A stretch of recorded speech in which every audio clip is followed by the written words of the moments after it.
Hi guys, ইয়া আমার অসমৰ পথাৰবিলাক এনেকুৱা চাব। আমাদের আসামের জায়গা জমি ওরকম দেখবেন আপনারা। এই গাছটা আমরা ছোটোর থেকে যেরকম দেখছি ওখানে ওরকমই আছে। এটার বয়স অনুমান ম্যাক্সিমাম 100 বছর হয়েছে। গাছটা যেরকম ওরকমই বড় হতে জানি না, ওরকম আছে। দেখেন আপনারা যেরকম আছে, গাছটার মাঝে খোঙল আছে। 100 বছর বয়সের গাছ এখনো আছে এই জায়গায়, যেরকম আছে। ভিউ আমাদের আসামের ভিউ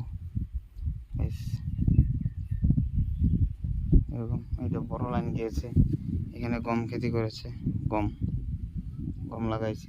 এদিকে কলসি নদী আছে, কলসি নদী ওদিকে আছে। এরকম ভিউ আছে, ওরকম নদী আছে। এরকম যেদিকে লোকে স্নান করতেছে, এদিকে এরকম আছে। Hi mini blog, welcome two